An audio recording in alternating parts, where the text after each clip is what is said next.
Oi, gente. Esse vídeo é a sequência dos nossos estudos anteriores sobre determinação do MDC e MMC entre dois ou mais números naturais. Então, esse vídeo é especificamente sobre situações que envolvem o MDC. Posteriormente, vocês verão o vídeo sobre situações que envolvem o MMC. Então, assim como de costume, vamos utilizar uma situação para dar o start no nosso estudo. Haverá uma gincana da qual participarão 18 meninos e 30 meninas. A ideia é formar equipes somente de meninos ou somente de meninas. Além disso, as equipes devem ter a mesma quantidade e o maior número possível de pessoas. Qual será o número de pessoas em cada equipe?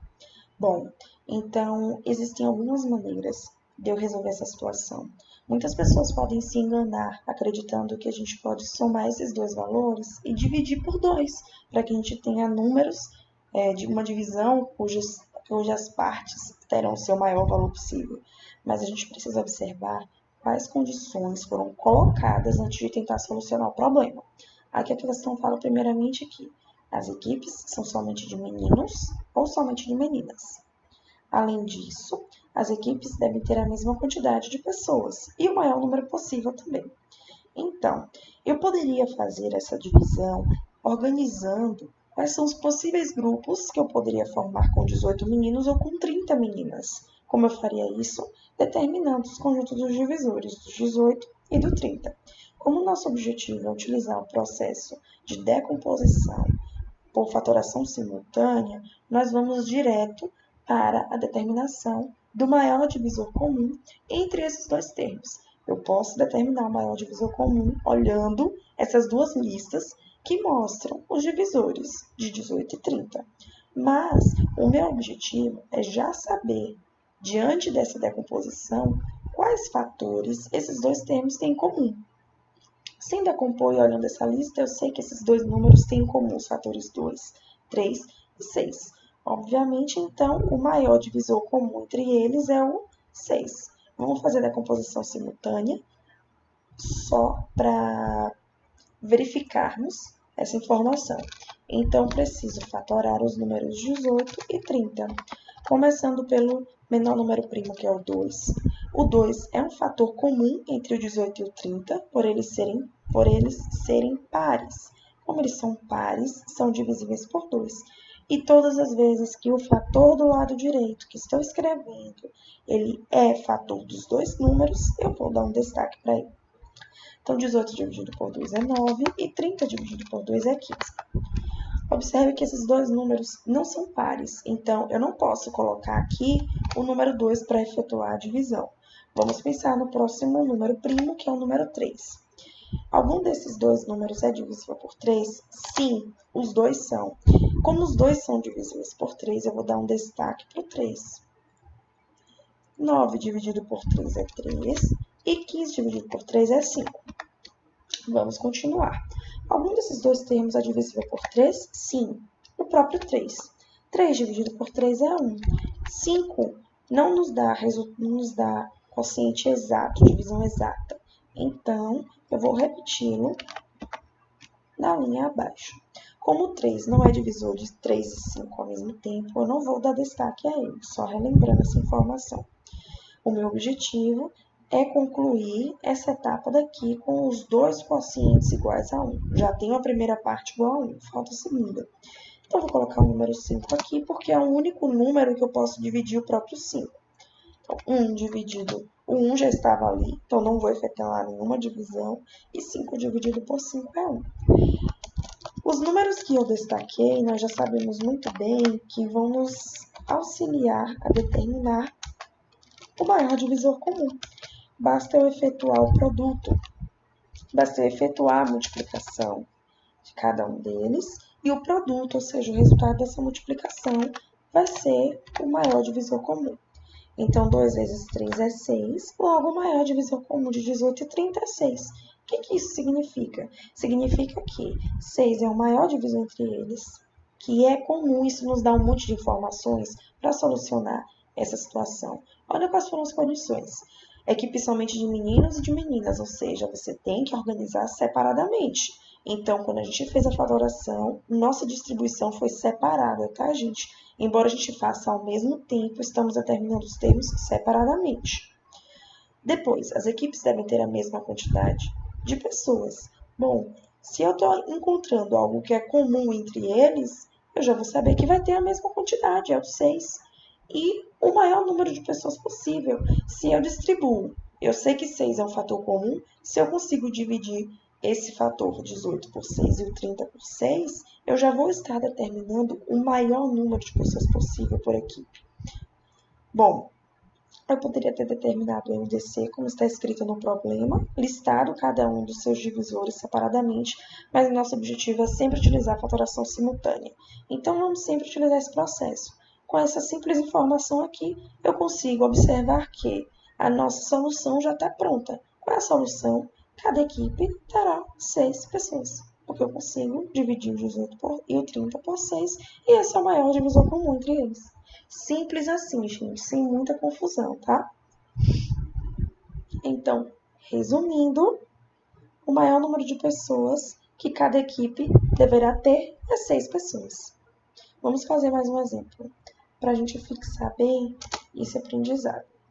Paulo tem vários DVDs, sendo 15 de filmes de suspense e 20 de comédias. Ele quer organizá-los nas gavetas de um móvel, sem misturar os gêneros e ocupando o mínimo de gavetas possível. Cada gaveta deverá ter a mesma quantidade de DVDs. Quantos DVDs Paulo deverá colocar em cada uma? Gente, ele quer distribuir todos esses filmes que ele tem. Quando a questão estiver falando sobre distribuir, separar, organizar, ele está falando sobre você dividir uma quantidade. Todas essas situações estão relacionadas a determinar o maior divisor comum entre dois números. Bom, então nesse caso, vamos determinar qual é o MDC entre 15 e 20. Como? Fazendo a fatoração simultânea, do mesmo jeitinho que a gente estava fazendo anteriormente. Vou inserir a barra para a gente separar esses números dos fatores que vamos encontrar. Começando pelo número 2, que é o menor fator primo. Bom, para que eu dê destaque para esse 2, os dois termos deveriam ser divisíveis por 2, o que não acontece. Então, repete o 15, 20 dividido por 2, 10. Posso dividir algum deles por 2? Posso, somente o 10. Então, repete o 15, 10 dividido por 2, 5. Posso dividir algum desses fatores por 3? Sim, somente o 15. Então, 15 dividido por 3 é 5. E o 5 que eu não posso efetuar a divisão exata, repete. Posso dividir algum desses dois termos por 5, que é o próximo fator primo? Sim. E neste caso, os dois números são divisíveis por 5. Então, aqui eu preciso dar um destaque a ele. Bom, só consegui determinar um número que é divisor comum entre 15 e 20. Que número é esse? O número 5, ou seja, 5 é o maior divisor comum entre 15, é o maior divisor comum de 15 e 20. Ou seja, quando Paulo for organizar os CDs dele, ele pode colocar 5 DVDs em cada gaveta. Se a questão perguntasse quantas gavetas ele terá, aí a gente precisaria fazer uma outra etapa, que seria de somar as duas quantidades, e aí sim dividir por 5. Daria 35 dividido por 5, seriam 7 gavetas utilizadas. Vamos para mais um exemplo. Uma loja de tecidos vai promover uma semana de vendas de retalho. José ficou encarregado de montar uma banca com 2 tecidos de estampas diferentes. O tecido com estampa de bolinhas tem 300 centímetros de comprimento e o tecido com estampa de listras tem 240 centímetros de comprimento. E todos os comprimento. José precisa cortar os tecidos em pedaços de mesmo comprimento e todos os retalhos devem ter a maior metragem possível. Quantos centímetros de comprimento cada retalho terá? E aí a gente vê mais uma vez que ele está querendo repartir, dividir esse tecido de modo que haja um padrão, ou seja, cada pedaço precisa ter o mesmo comprimento. Cada retalho tem que ser o mesmo comprimento e, além disso, tem que ser a maior metragem possível. Sempre há indícios de que a gente vai usar a MDC, por isso é importante que a gente lembre o que significa. O que significa MDC? Maior divisor comum.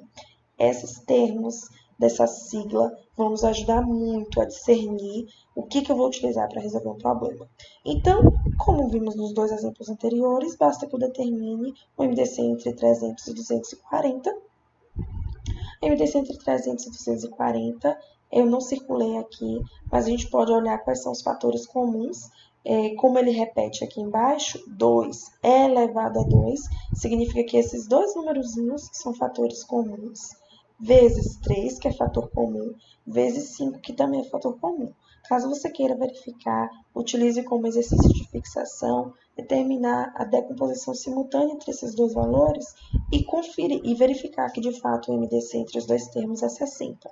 Então, cada retalho deverá ter 60 centímetros de comprimento. Olha, é fácil você identificar que você não está determinando a quantidade de retalhos, porque o que você fez aqui foi MDC entre 300, que é referente a centímetros de comprimento, e 240 também é referente a centímetros, então o seu resultado vai estar se referindo também a centímetros, tá, gente? Então, você utilizou informações que falam sobre tempo, o seu resultado está sendo informado sobre tempo. Utilizou centímetros de comprimento, o seu resultado está falando sobre centímetros de comprimento. Sempre tem uma conexão com as informações que você obteve no início, com as que você acabou de encontrar, que você acabou de determinar.